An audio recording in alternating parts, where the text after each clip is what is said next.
Shalom, selamat pagi, selamat hari Minggu untuk kita semuanya. Pada minggu ini, 1 Oktober, dalam 1 bulan ini kita akan melaksanakan bulan keluarga. Dan juga dalam 1 tahun ini, 3 bulan lagi sudah mengakhiri tahun 2023. Ini adalah berkat kasih karunia dari Tuhan kita, yang juga bisa memberikan kita kesehatan, bisa kita sama-sama beribadah di pagi hari ini. Dengan sukacita juga atas nama majelis mengundang Bapak Ibu terutama yang pertama sekali bersama-sama dengan kita beribadah di tempat ini. Kalau ada, mohon berdiri di tempat agar kita bisa saling mengenal antara satu dengan yang lain. Tidak ada. Mari kita memulai ibadah kita. Kita ambil saat teduh sejenak.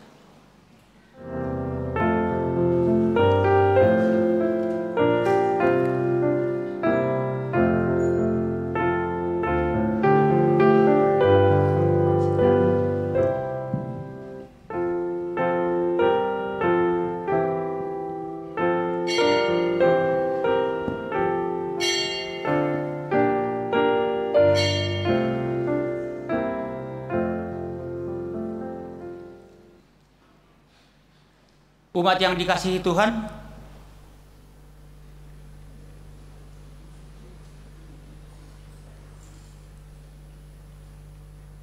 dikasihi Tuhan, marilah kita mengawali ibadah pada minggu pertama bulan keluarga kita pada hari ini dengan memuji Tuhan, mengagungkan kuasa yang ajaib yang telah mengangkat kita menjadi anak-anak-Nya.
Ibadah pagi hari ini dimulai dengan pengakuan bahwa pertolongan kita adalah dalam nama Tuhan yang menjadikan langit dan bumi.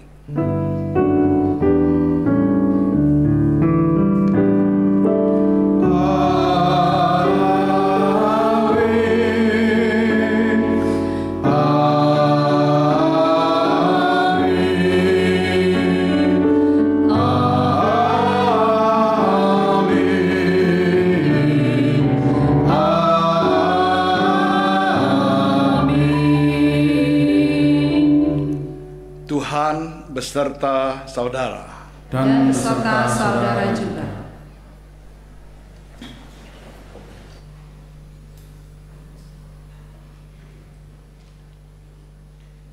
Umat yang dikasihi dan mengasihi Tuhan, hari ini kita mengawali bulan keluarga tahun 2023 dan tema besar kita adalah Kumulai dari Keluargaku.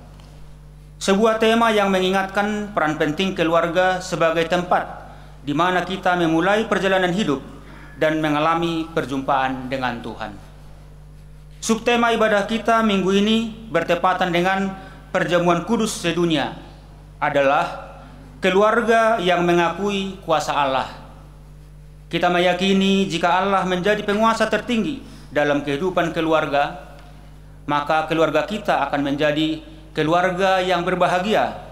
Ketika Allah berkuasa, maka keluarga mengakui dan tunduk kepada Allah. Marilah kita menghadap Tuhan dalam doa dan pengakuan dosa, memohon pengampunan dan menyucikan kita agar kita layak menghadap hadirat-Nya yang kudus. Diberikan kesempatan kepada kita secara pribadi berdoa kepada Tuhan, menyampaikan segala pergumulan kita, terutama di dalam pergumulan keluarga kita masing-masing.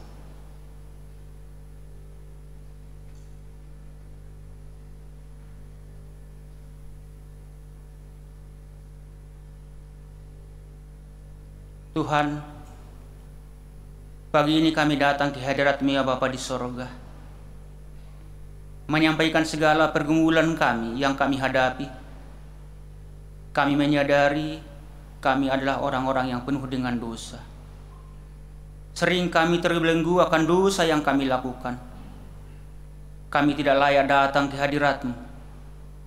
Kami sering melakukan hal-hal yang tidak baik di dalam kehidupan kami sehari-hari ya Tuhan. Terutama ya Bapa di sorga, di dalam keluarga yang kami lakukan, di mana juga Tuhan dalam minggu ini kami memulai bulan keluarga. Kami banyak melakukan hal-hal yang tidak berkenan kepada Tuhan, secara khusus ya Bapa di sorga di dalam keluarga. Kesalahan anak terhadap orang tua, kesalahan orang tua terhadap anak. Demikian juga ya Bapa di sorga sesama anak-anak yang tidak saling mengerti, terutama terhadap Tuhan kami Yesus Kristus. Juga ya Bapa di sorga di dalam hati dan pikiran kami, kadang amarah, kebencian, iri hati, dengki. Kadang kami juga ya Bapa di sorga sulit menghadirkan kasih-Mu yang dari Tuhan di dalam keluarga jemaat-Mu di tempat ini. Untuk itu ya Bapa di sorga, ampunkan kami atas segala dosa yang kami lakukan. Dengarlah seruan doa permohonan kami. Di dalam Kristus Tuhan dan penebus kami yang hidup, kami memohon pengampunan ini. Amin.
Berita anugerah dinyatakan Allah melalui firman-Nya di dalam 1 Petrus pasal 2 ayat 24. Ia sendiri telah memikul dosa kita di dalam tubuh-Nya di kayu salib, supaya kita yang telah mati terhadap dosa hidup untuk kebenaran, oleh bilur-bilurnya kamu telah sembuh.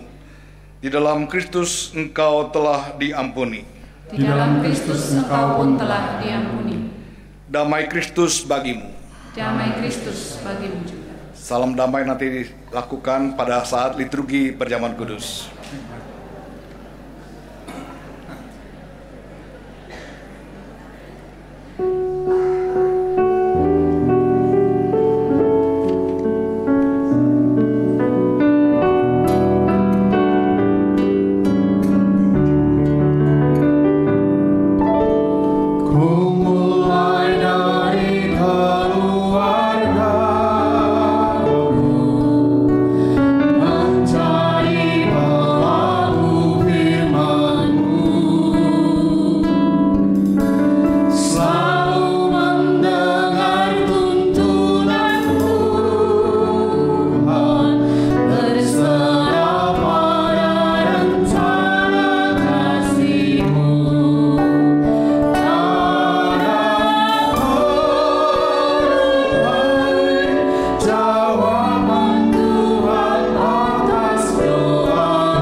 Kita akan mendengarkan persembahan pujian dari paduan suara Yehuda dan Yudita.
Terima kasih kepada Badan Suara Gabungan, Badan Suara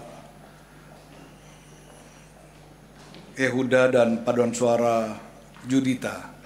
Tuhan memberkati saudara sekalian.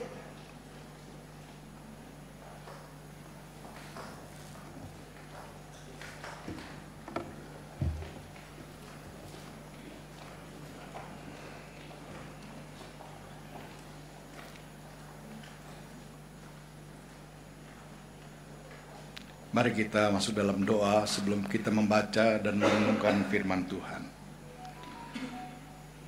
Tuhan, terima kasih karena kami tahu kami ada karena kasih-Mu. Kami juga telah diberkati oleh Tuhan dengan berkat yang cukup bahkan berlimpah dalam kehidupan kami.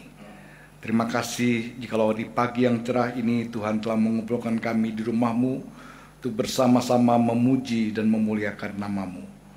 Biarlah ya Tuhan, firman yang akan kami baca pagi ini, yang akan kami daraskan, kami renungkan, boleh kami mengerti, dan kami bertekad untuk melaksanakannya juga dalam kehidupan kami. Oleh sebab itu Tuhan, supaya kami dapat mengerti firman-Mu, biarlah Engkau mengurapi kami dengan Roh-Mu yang kudus. Dan Tuhan tolong kami, buka mata rohani kami, supaya kami dapat melihat kebenaran firman-Mu, dan Tuhan celikan juga telinga rohani kami, supaya kami sanggup mendengarkan sabda-Mu. Urapi hamba-Mu, urapi setiap kami, bersabdalah sebab kami telah siap untuk mendengarkan firman-Mu. Di dalam nama Tuhan Yesus kami berdoa. Amin. Bacaan pertama diambil dari Yeskiel pasal 18 ayat 1 sampai dengan ayat 4. Dilanjutkan ayat 25 sampai dengan ayat 32. Yeskiel pasal 18 ayat 1 sampai 4, dilanjutkan ayat 25 sampai ayat 32. Setiap manusia bertanggung jawab atas dirinya. Maka datanglah firman Tuhan kepadaku. Ada apa dengan kamu, sehingga kamu mengucapkan kata sindiran ini di tanah Israel? Ayah-ayah makan buah mentah, dan gigi anak-anaknya menjadi ngilu. Demi aku yang hidup, demikianlah firman Tuhan Allah, kamu tidak akan mengucapkan kata sindiran ini lagi di Israel. Sungguh, semua jiwa aku punya, baik jiwa ayah maupun jiwa anak aku punya, dan orang yang berbuat dosa itu yang harus mati. Ayat 25, tetapi kamu berkata, tindakan Tuhan tidak tepat. Dengarlah dulu hai kaum Israel, apakah tindakanku yang tidak tepat ataukah tindakanmu yang tidak tepat? Kalau orang benar berbalik dari kebenarannya dan melakukan kecurangan sehingga ia mati, ia harus mati karena kecurangan yang dilakukannya. Sebaliknya, kalau orang fasik bertobat dari kefasikan yang dilakukannya dan ia melakukan keadilan dan kebenaran, ia akan menyelamatkan nyawanya. Ia insaf dan bertobat dari segala durhaka yang dibuatnya. Ia pasti hidup, ia tidak akan mati. Tetapi kaum Israel berkata, tindakan Tuhan tidak tepat. Apakah tindakanku yang tidak tepat, hai kaum Israel, ataukah tindakanmu yang tidak tepat? Oleh karena itu, aku akan menghukum kamu masing-masing menurut tindakannya, hai kaum Israel. Demikianlah firman Tuhan Allah. Bertobatlah dan berpalinglah dari segala durhakamu, supaya itu jangan bagimu menjadi batu sandungan dan menjatuhkan kamu ke dalam kesalahan. Buangkanlah daripadamu segala durhaka yang kamu buat terhadap aku, dan perbaharuilah hatimu dan rohmu. Mengapakah kamu akan mati, hai kaum Israel? Sebab aku tidak berkenan kepada kematian seseorang yang harus ditanggungnya. Demikianlah firman Tuhan Allah. Oleh sebab itu bertobatlah supaya kamu hidup. Demikianlah firman Tuhan. Syukur.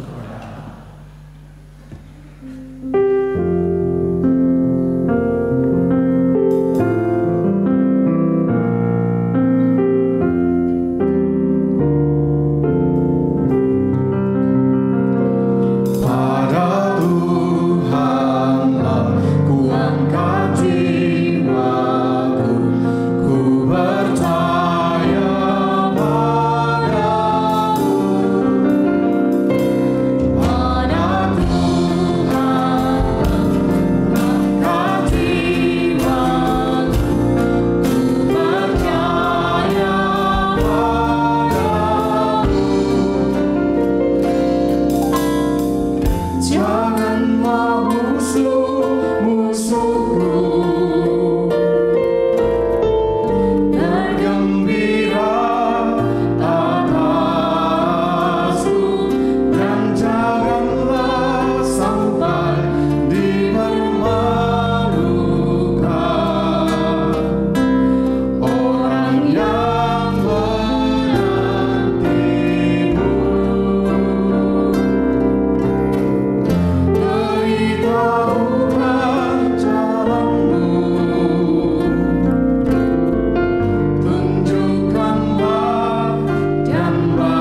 Bacaan kedua diambil dari Filipi pasal 2 ayat 1 sampai dengan 13. Filipi pasal 2 ayat 1 sampai dengan 13. Nasihat supaya bersatu dan merendahkan diri seperti Kristus. Jadi, karena dalam Kristus ada nasihat, ada penghiburan kasih, ada persekutuan roh, ada kasih mesra, dan belas kasihan. Karena itu, sempurnakanlah sukacitaku dengan ini. Hendaklah kamu sehati sepikir, dalam satu kasih, satu jiwa, satu tujuan, dengan tidak mencari kepentingan sendiri atau puji-pujian yang sia-sia. Sebaliknya, hendaklah dengan rendah hati, yang seorang menganggap yang lain lebih utama daripada dirinya sendiri. Dan janganlah tiap-tiap orang hanya memperhatikan kepentingannya sendiri, tetapi kepentingan orang lain juga. Hendaklah kamu dalam hidupmu bersama menaruh pikiran dan perasaan yang terdapat juga dalam Kristus Yesus, yang walaupun dalam rupa Allah tidak menganggap kesetaraan dengan Allah itu sebagai milik yang harus dipertahankan, melainkan dengan mengosongkan dirinya sendiri dan mengambil rupa seorang hamba dan menjadi sama dengan manusia. Dan dalam keadaan sebagai manusia, ia telah merendahkan dirinya dan taat sampai mati, bahkan sampai mati di kayu salib. Itulah sebabnya Allah sangat meninggikan dia dan mengaruniakan kepadanya nama di atas segala nama, supaya dalam nama Yesus bertekuk lutut segala yang ada di langit dan yang ada di atas bumi dan yang ada di bawah bumi, dan segala lidah mengaku Yesus Kristus adalah Tuhan, dan kemuliaan Allah Bapa. Hai saudara-saudaraku yang kekasih, kamu senantiasa taat, karena itu tetaplah kerjakan keselamatanmu dengan takut dan gentar, bukan saja seperti waktu aku masih hadir, tetapi terlebih pula sekarang waktu aku tidak hadir. Karena Allah lah yang mengerjakan di dalam kamu, baik kemauan maupun pekerjaan yang menurut kerelaannya. Demikianlah firman Tuhan.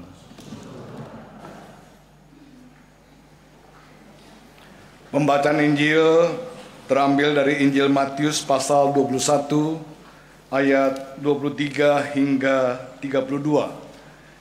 Injil Tuhan Yesus Kristus menurut Matius pasal 21 ayat 23 hingga 32.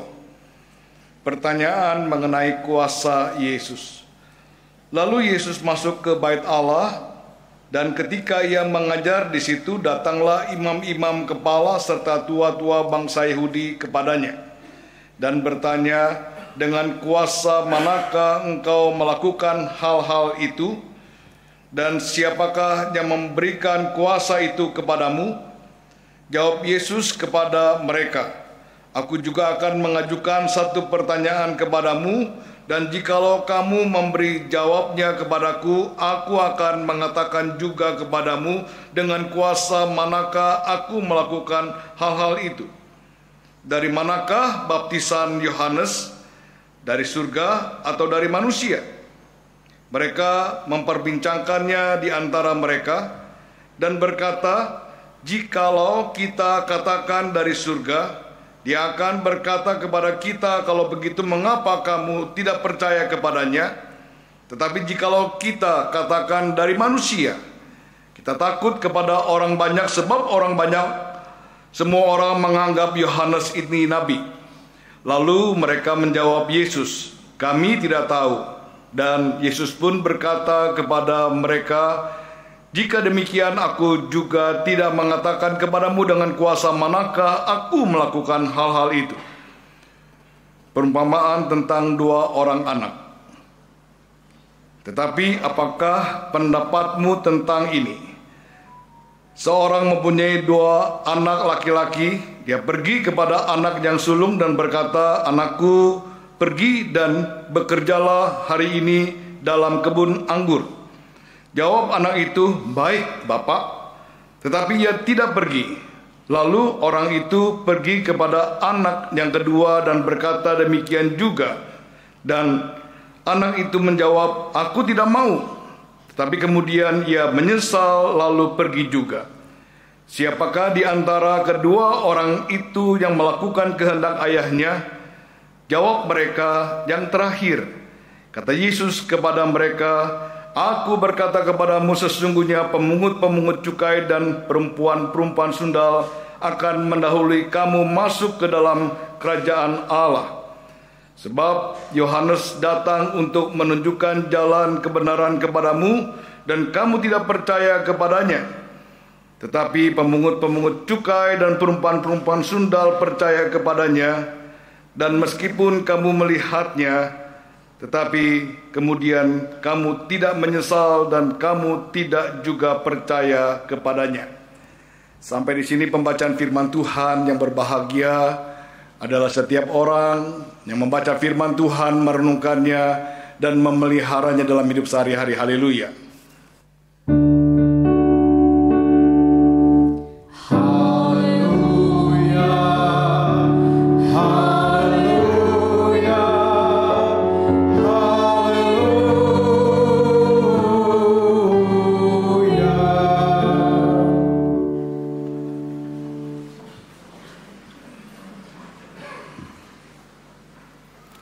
Selamat pagi Bapak Ibu Saudara yang terkasih.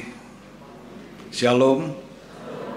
Saudara sekalian, minggu ini adalah minggu pertama di bulan Oktober, sekaligus juga minggu ini minggu yang pertama di bulan keluarga. Kemarin kita sudah mulai dengan acara kebersamaan, melalui renungan singkat, lalu kemudian dengan acara permainan kita melakukan dengan penuh dengan sukacita, ya, dengan keceriaan. Boleh sampai dikatakan sampai halaman sekolah Sinjon itu basah semuanya, ya, basah dengan air, saudara sekalian, ya. Dan acara sampai siram-siraman air dimulai oleh Ibu Tias tuh, ya. Memang acaranya sangat menyenangkan sekali, saudara sekalian. Memang mungkin karena belum mandi, ya, jadi langsung kemarin mandinya di sana. Saudara sekalian, kita bersyukur sekali kalau panitia sudah merancang berbagai acara untuk acara bulan keluarga. Dan kami berharap supaya Bapak Ibu memperhatikan jadwal acara-acara yang telah diraih oleh majelis jemaat itu, dan kemudian kita ikut serta ambil bagian mendukung suksesnya bulan keluarga. Tema hari ini adalah keluarga yang mengakui kuasa Allah. Kita diajak untuk merenungkan kuasa Allah, dan kita diminta juga untuk mengevaluasi bagaimana, ya, sikap kita terhadap kuasa Allah, sampai sejauh mana pengakuan kuasa Allah di tengah-tengah keluarga kita. Nah, saudara sekalian, apa buktinya kalau kita mengatakan kuasa Allah adalah otoritas tertinggi dalam hidup kita, dan sampai sejauh mana kita menghidupinya? Keluarga yang mengakui otoritas Allah pasti memiliki hidup yang menghormati Allah, mentaati Allah, memuliakan Allah. Keluarga yang mengakui kuasa Allah dalam kehidupan keluarganya pasti penuh dengan kehidupan yang berintegritas. Dan keluarga yang mengakui otoritas Allah pasti menghasilkan nilai-nilai kerajaan Allah di dalamnya. Pasti ada kasih, ada sukacita, ada damai sejahtera, ada kesabaran, ada pengampunan. Nah, saudara sekalian, lagu atau tema kita tahun ini dalam bulan keluarga, Ku mulai dari keluargaku. Kami berharap supaya keluarga kita sungguh-sungguh, saudara sekalian, keluarga yang memuliakan Allah, menomorsatukan Allah, dan kita mengakui akan kuasa Allah yang sungguh-sungguh dan kita hidupi dalam kehidupan kita. Bagian firman Tuhan yang kita baca hari ini, kita melihat sikap pemimpin-pemimpin agama, para imam-imam dan tua-tua bangsa Yahudi. Mereka tidak punya sikap yang mengakui akan kuasa Allah di dalam diri Yesus Kristus. Dan kita melihat ada pertanyaan yang mereka lontarkan di dalam ayat 23 tadi. Dengan kuasa manakah engkau melakukan hal-hal itu? Dan siapakah yang memberikan kuasa itu kepadamu? Dengan kuasa manakah engkau melakukan hal-hal itu?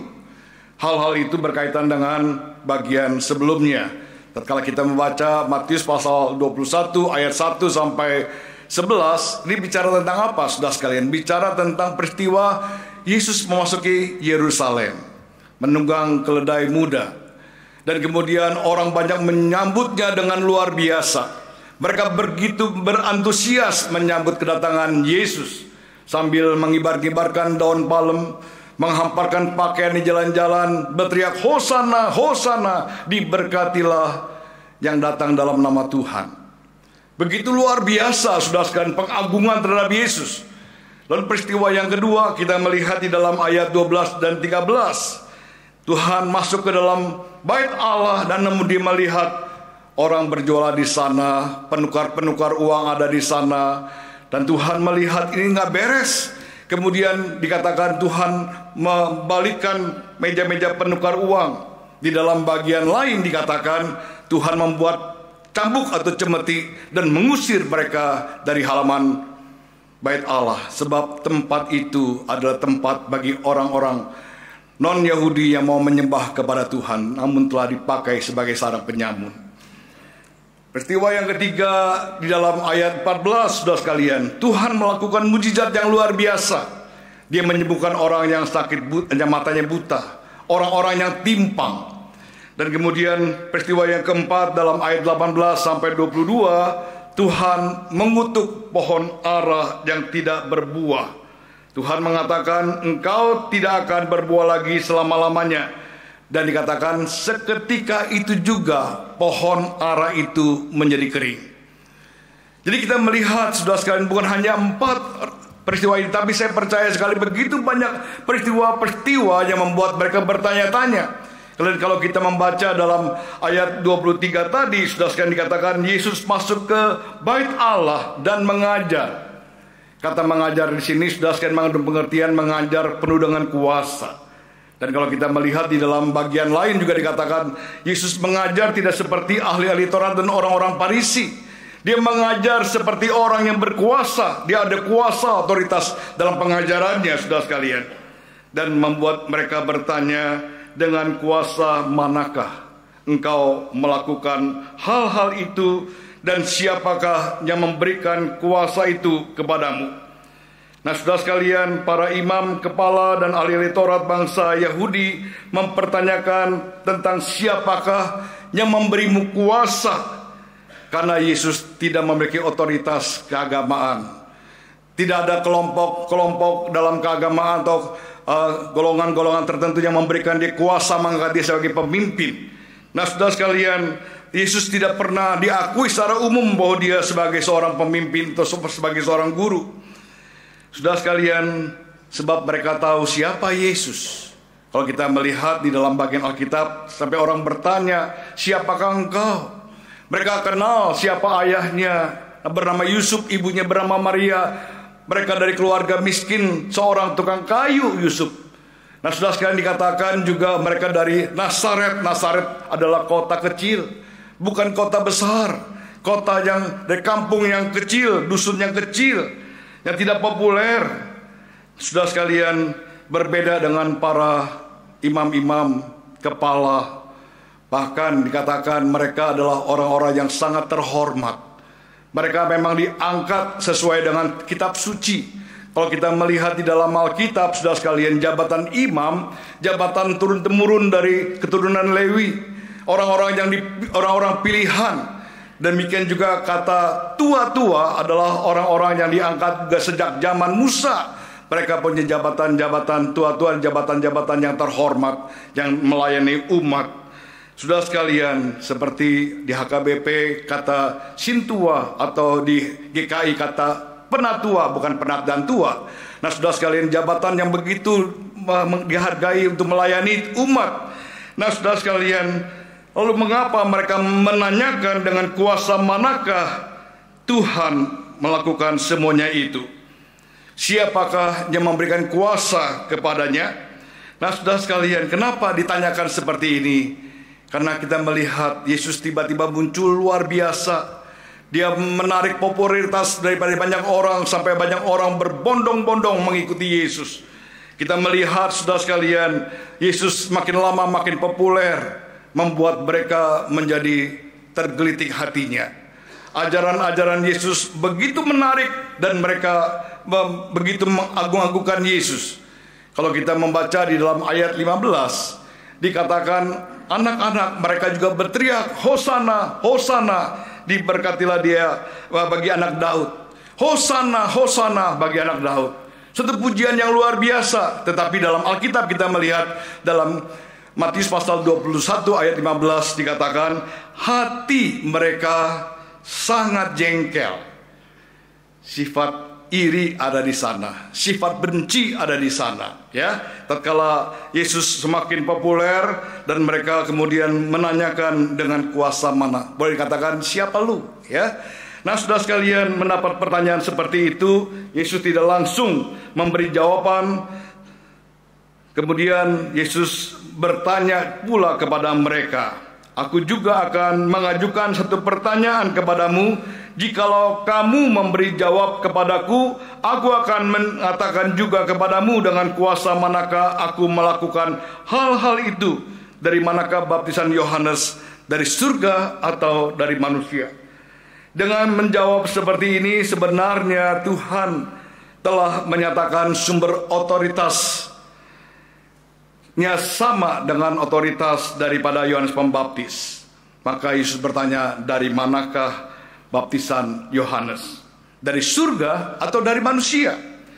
Tuhan bertanya seperti ini, saudara sekalian, sebetulnya merupakan teguran Tuhan kepada mereka, supaya mereka mau mengakui otoritas daripada Kristus, daripada Allah sendiri.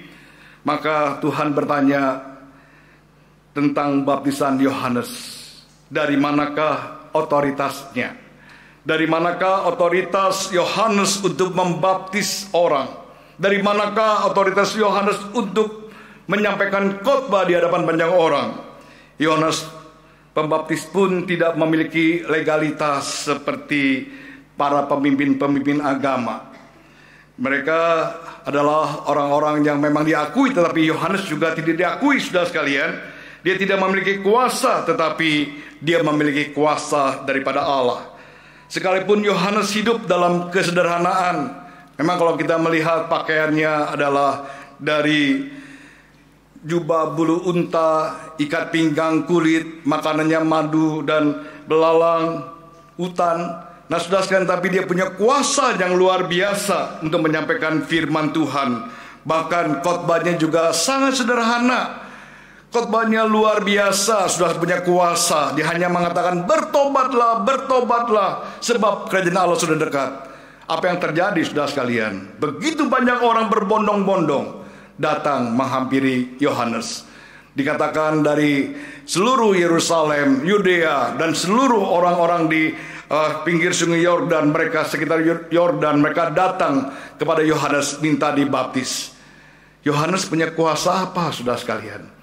Kuasa itu diberikan Allah kepada dirinya. Inilah yang namanya, saudara sekalian, otoritas Allah ada dalam diri Yohanes. Sekalipun dia tidak diakui oleh imam-imam, oleh para pemimpin-pemimpin agama, tapi tidak membuat banyak orang kemudian tidak bisa mencegah orang datang kepada Yohanes. Tidak bisa menghalangi dia menyampaikan firman Tuhan, kebenaran firman Tuhan. Dengan kata lain, Yohanes Pembaptis memiliki kuasa karena Allah memberikan dia kuasa, bukan kuasa yang diberikan oleh lembaga atau pemimpin-pemimpin agama Yahudi.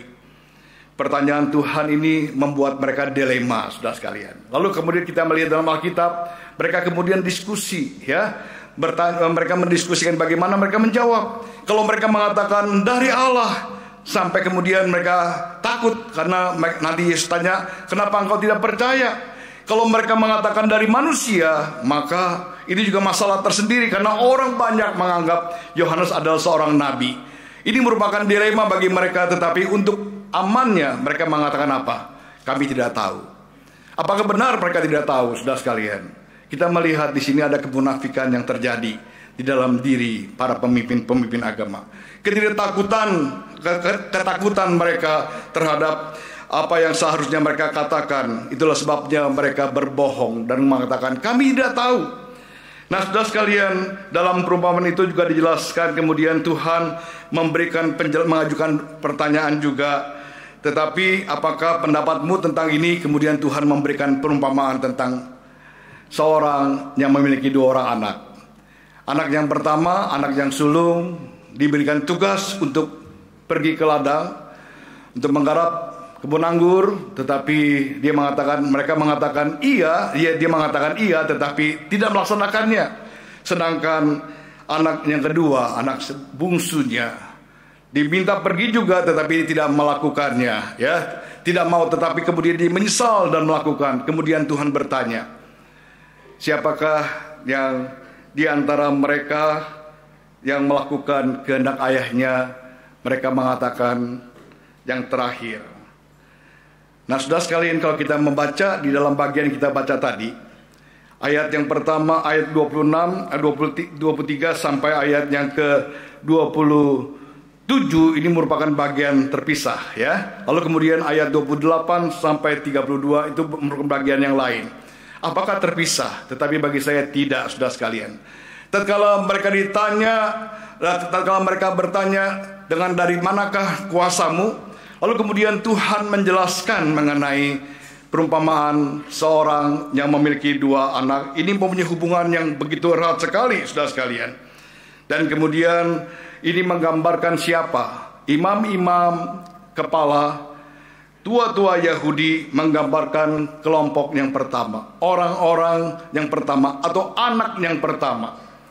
Mereka mengatakan iya, namun tidak melaksanakan apa yang diperintahkan. Sekalipun mereka juga bahkan orang-orang yang punya otoritas melayani, tetapi mereka tidak melakukan apa yang Tuhan perintahkan kepada mereka. Sehingga Yesus mengatakan, aku berkata kepadamu, sesungguhnya pemungut-pemungut cukai dan perempuan-perempuan sundal akan mendahului kamu masuk ke dalam kerajaan Allah. Sebab Yohanes datang untuk menunjukkan jalan kebenaran kepadamu, dan kamu tidak percaya kepadanya. Tetapi pemungut-pemungut cukai dan perempuan-perempuan sundal percaya kepadanya. Dan meskipun kamu melihatnya, tetapi kemudian kamu tidak menyesal dan kamu tidak juga percaya kepadanya. Jadi ada kaitannya, saudara sekalian, bagian yang pertama dan bagian yang kedua tadi. Ada beberapa hal yang kita pikirkan sebagai kesimpulan. Yang pertama, saudara sekalian, orang yang mengakui otoritas Allah pasti melakukan kehendak Allah. Orang yang mengakui otoritas Allah pasti taat kepada Allah. Nah, kalau kita melihat, saudara sekalian, seharusnya anak yang pertama ini dia tahu akan perintah ini, ya. Harusnya dia bagaimana? Dia melakukan. Tetapi dia tidak melakukan, dia tidak mengakui otoritas ayahnya, saudara sekalian. Sekalipun dia dari mulutnya mengatakan saya mau melakukannya, tetapi dia tidak melakukannya. Para imam dan tua-tua Yahudi, mereka memiliki otoritas penuh sebagai pemimpin-pemimpin agama, tetapi sayangnya mereka tidak melaksanakan apa yang seharusnya dilakukannya dengan benar. Apa yang mereka lakukan sekedar formalitas keagamaan, sekedar rutinitas keagamaan yang mereka lakukan berulang-ulang setiap kali, tanpa unsur ketaatan kepada Allah, saudara sekalian. Mereka seperti anak yang pertamanya mengatakan iya kepada Allah, tetapi tidak menjalankan perintah Allah dengan baik dan benar. Apa yang Yesus lakukan adalah bentuk ketaatannya kepada Bapaknya. Ingat pada waktu Yesus mau dibaptis oleh Yohanes Pembaptis. Lalu Yohanes Pembaptis menolaknya, bukan aku yang membaptis engkau, tapi engkau yang membaptis aku.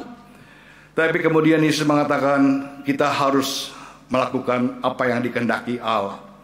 Kita melihat seluruh inkarnasinya, dari mulai pelayanannya sudah sampai matinya di atas kayu salib, dia melakukan kehendak Bapaknya. Otoritas yang dipakai untuk pelayanan dilakukan dengan baik dan benar, saudara sekalian. Otoritasnya dalam rangka ketaatan kepada Bapaknya.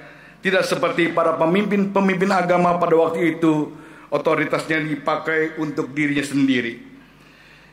Paulus mengungkapkan ketaatan Yesus pada kehendak Allah yang luar biasa, sampai dikatakan dia taat bahkan sampai mati di atas kayu salib. Itu dikatakan dalam surat Rasuli Filipi pasal yang kedua tadi.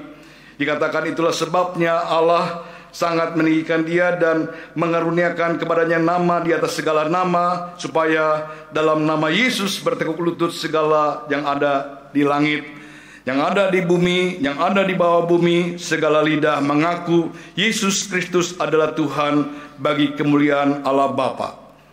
Jadi saudara sekalian, Yesus melakukan kehendak Bapanya karena dia tahu otoritas yang diberikan kepadanya. Yang kedua yang kita lihat di sini, saudara sekalian, orang yang mengakui otoritas Allah pasti menghasilkan hidup yang berintegritas. Bukan hanya mengatakan iya terhadap kehendak Allah, tetapi juga melaksanakannya dengan baik.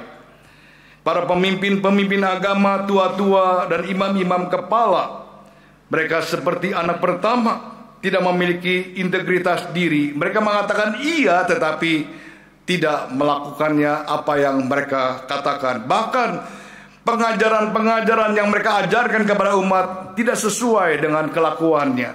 Itu jelas sekali. Maka Tuhan Yesus seringkali melihat para pemimpin-pemimpin agama seperti kubur yang di luarnya putih bersih, tetapi di dalamnya penuh dengan kemunafikan. Ada kepalsuan di dalamnya. Sehingga satu perkataan dosen saya, Pendeta Bobi Tikwalu, dia mengatakan satu kalimat, apa yang menjadi tragedi gereja? Tragedi gereja adalah sebuah kemunafikan. Tatkala ada kemunafikan, itu merupakan tragedi gereja. Demikian juga dalam hidup berumah tangga, kalau ada kemunafikan, saudara sekalian, ini merupakan tragedi bagi kehidupan keluarga itu sendiri. Nah, saudara sekalian, kita harus memiliki integritas. Seorang yang mengakui otoritas Allah pasti akan hidup sesuai dengan integritas diri dengan baik.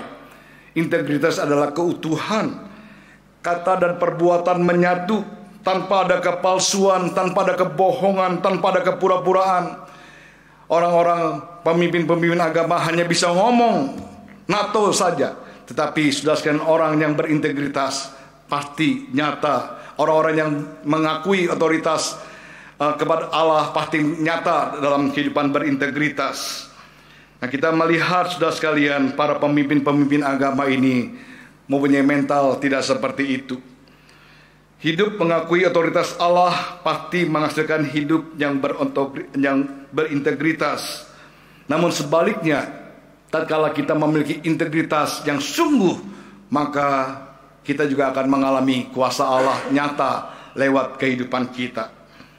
Nah, saudara sekalian, demikian juga dalam inkarnasi Kristus kita melihat dia hidupnya penuh dengan integritas yang luar biasa. Sehingga Allah meninggikan dia, memuliakan dia.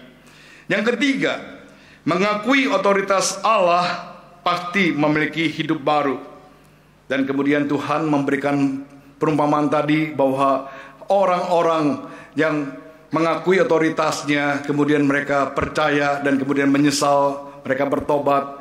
Tidak seperti para pemimpin-pemimpin agama, mereka tidak menyesal dan tidak mengalami pertobatan karena mereka tidak percaya. Saudara sekalian, orang yang mengakui otoritas Allah pasti akan memiliki kehidupan yang baru, kehidupan yang indah, kehidupan yang penuh dengan buah roh dalam hidupnya, kehidupan yang penuh dengan kasih, sukacita, damai sejahtera, kesabaran.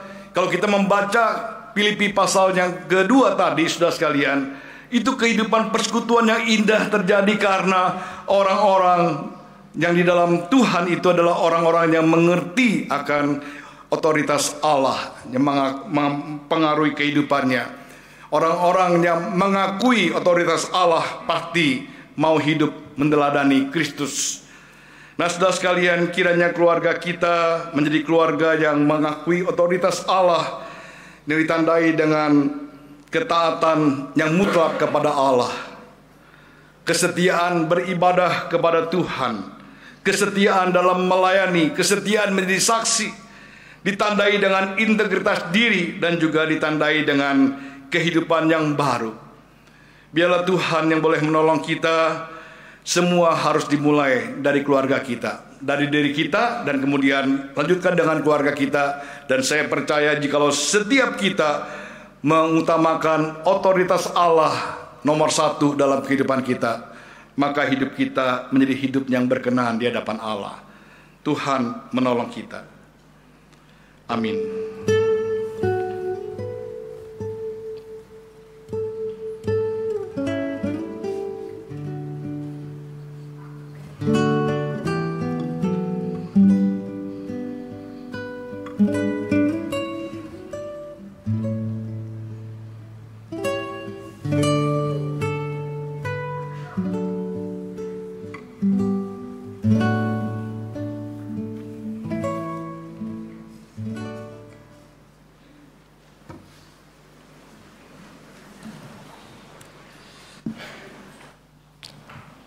Marilah kita bersama dengan umat Allah pada masa lalu, masa kini, dan masa yang akan datang.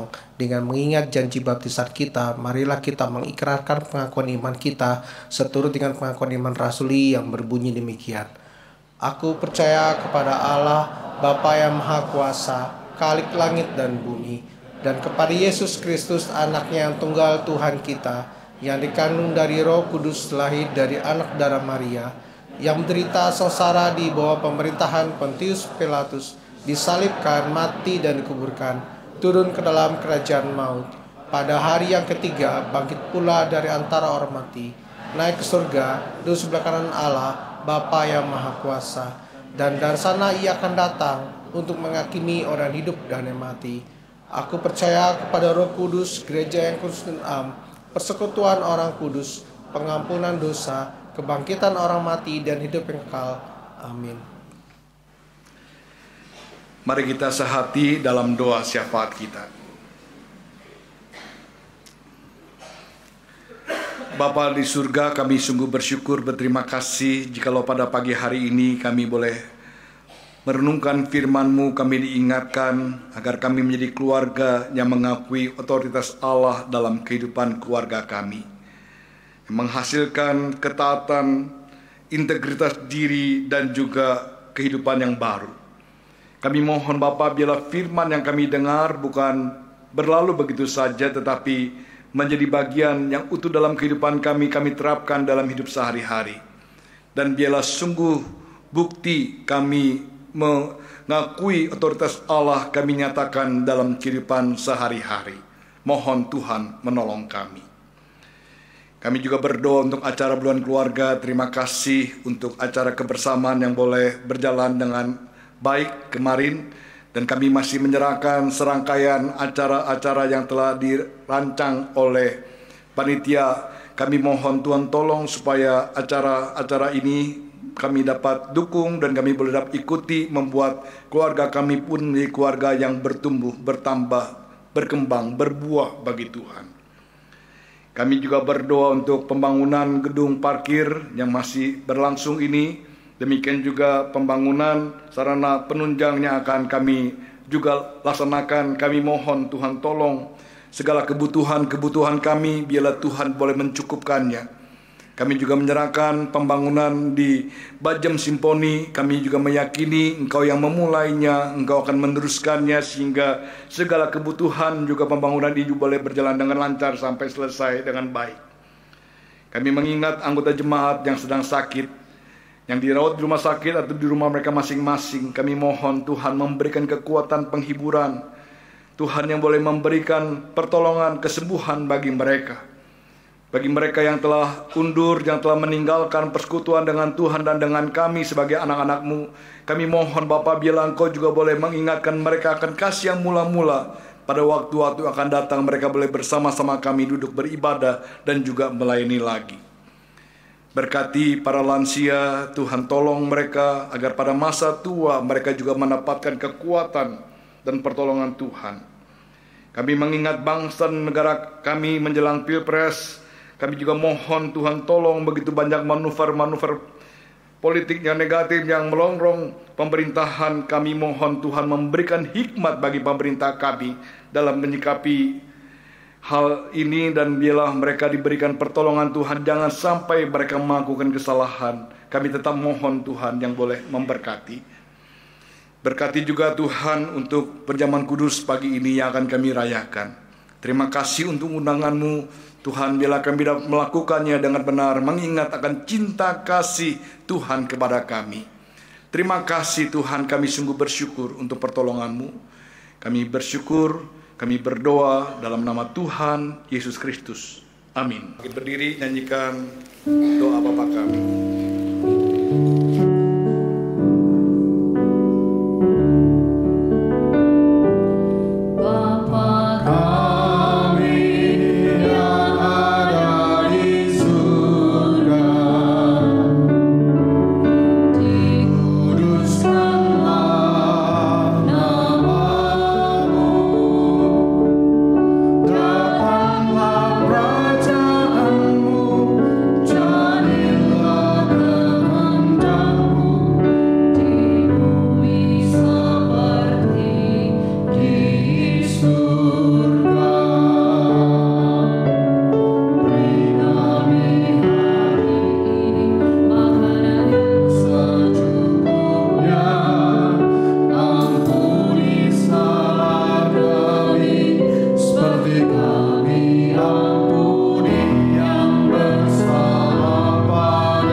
Tiba saatnya kita untuk memberikan persembahan, memberikan yang terbaik untuk Tuhan dengan berlandaskan firman Tuhan dari 1 Petrus 2 ayat 5. Biarlah kamu juga dipergunakan sebagai batu hidup untuk pembangunan suatu rumah rohani, bagi suatu imamat kudus untuk mempersembahkan persembahan rohani yang karena Yesus Kristus berkenan kepada Allah. Diberikan kesempatan bagi seluruh umat untuk menyampaikan persembahan syukur dan juga untuk persembahan pembangunan. Bagi umat yang hadir di gereja, persembahan dapat dimasukkan di dalam amplop warna kuning untuk persembahan umum dan warna hijau untuk persembahan pembangunan. Atau dapat juga ditransfer atau memindai QR code yang ada di layar ini, atau juga yang tertera di lingkungan gereja kita atau di belakang kursi yang ada. Bagi Bapak Ibu yang mentransfer atau QR code, mohon dipastikan bahwa nama yang tertera dalam rekening adalah GKI Harapan Indah.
Mari kita bawa persembahan kita di dalam doa.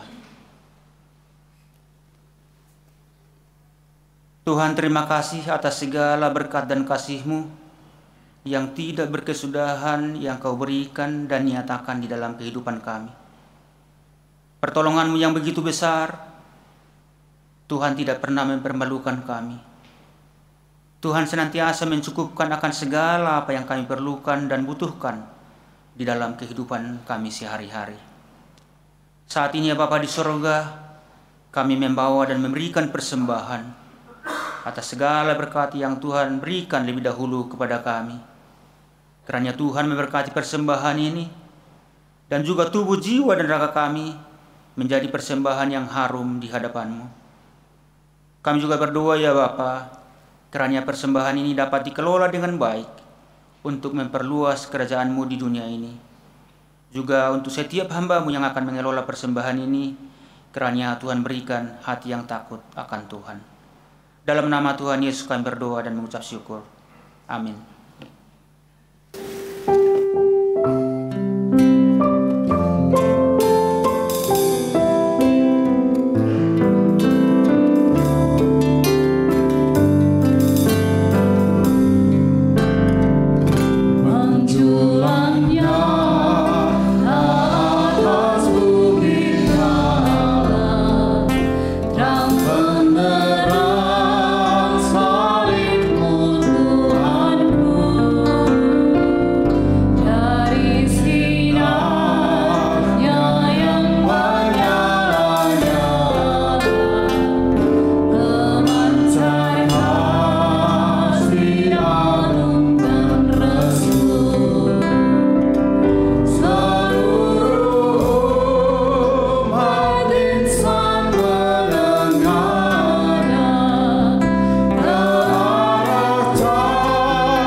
Kita meyakini bahwa setiap keluarga dirancang dan dibentuk oleh Allah sendiri.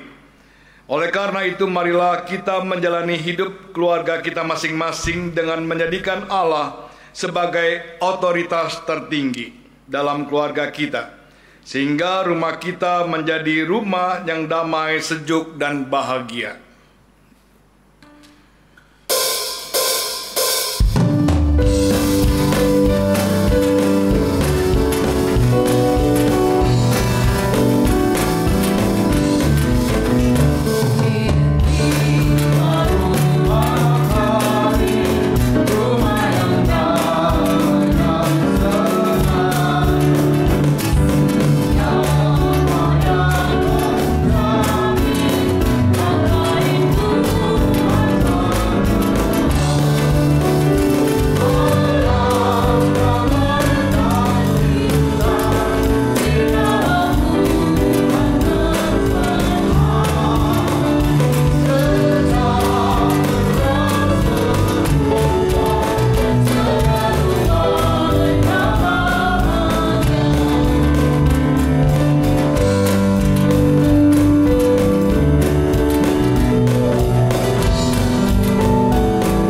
Saudara yang terkasih, arahkanlah hatimu kepada Tuhan.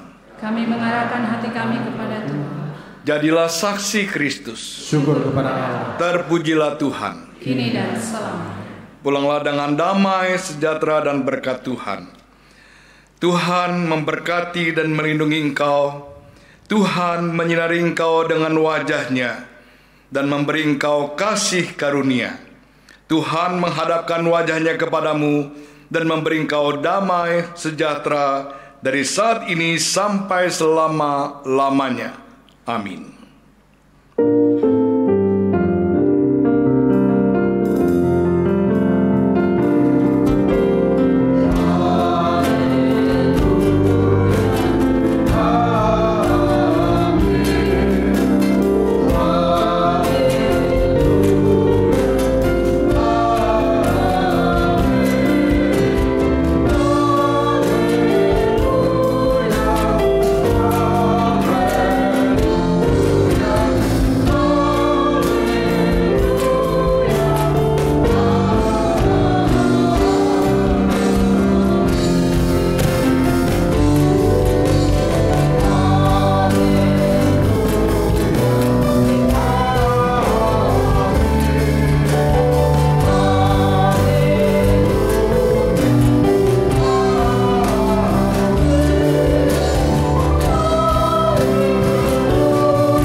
Ibadah kita telah selesai. Saat ini sejenak Tuhan memberkati kita semua. Amin.